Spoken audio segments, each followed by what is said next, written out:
લક્ષ્ય ન્યૂઝ, એક નજર, એક લક્ષ્ય. અમદાવાદમાં એક ફેક્ટરીમાં ભીષણ બ્લાસ્ટ, એક જ પરિવારના 5 લોકોના મોત, પિતા સારવાર હેઠળ. અમદાવાદમાં ફેક્ટરીમાં ભીષણ બ્લાસ્ટ, એક જ પરિવારના 5 લોકોના મોત, પિતા સારવાર હેઠળ. આરએએફના જવાનો બચાવ કામગીરી માટે ઘટના સ્થળે પહોંચ્યા. એક જ પરિવારના 5 સદસ્યોના મોત થતાં આખું ગામ માતમમાં ફેરવાયું છે. 3 છોકરીઓ, એક પુત્ર અને તેની માતાનું મોત. પિતા હોસ્પિટલમાં સારવાર લઈ રહ્યા છે. સંજેલી તાલુકાના ગોવિંદા તળાઈ ગામના મજૂરી અર્થે પોતાનું પેટીયું રળવા ફટાકડાની ફેક્ટરીમાં કામ કરતા હતા. તે સમય દરમિયાન ભયંકર બ્લાસ્ટ થતાં એક જ પરિવારના પત્ની સહિત 4 બાળકોના મોત. પિતા હોસ્પિટલમાં સારવાર અર્થે ખસેડાયા. અમદાવાદ મ્યુનિસિપાલિટી નગરપાલિકાની વાહનો પોલીસ બંદોબસ્ત સાથે મૃતકોની લાશ લાવવામાં આવી. સ્થાનિક પોલીસ સહિત મામલતદારની ટીમ ઘટના સ્થળે પહોંચી હતી.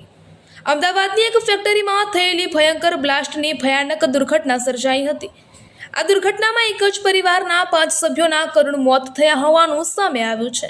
મૃતકોમાં પત્ની અને બાળકોનો સમાવેશ થાય છે, જ્યારે પરિવારના પિતા ગંભીર રીતે ઈજાગ્રસ્ત થયા હોવાથી તેમને હોસ્પિટલમાં સારવાર ચાલી રહી છે. બ્લાસ્ટનું કારણ જાણવા પોલીસ અને સંબંધિત વિભાગ દ્વારા વધુ તપાસ શરૂ કરવામાં આવી છે. આ ઘટનાને પગલે સમગ્ર વિસ્તારમાં શોકનો માહોલ છવાઈ ગયો છે. આ ઘટનાને લઈ પીએમ મોદીએ પણ આ ઘટના અંગે દુઃખ વ્યક્ત કર્યું હતું અને સહાયની જાહેરાત પણ કરવામાં આવી હતી. Bureau report Yasir Gudala, Dahod, Fatepura. અચાનક કારખાનું હળગથી આખું કુટુંબ મારું ખલાસ થઈ ગયું. 5 થી 8 વર્ષથી પહેલેથી કામ કરતા હતા ત્યાં. તમને જાણ ક્યારે થઈ? જાણ મને મોડી સાંજે 4 વાગે કશે થઈ.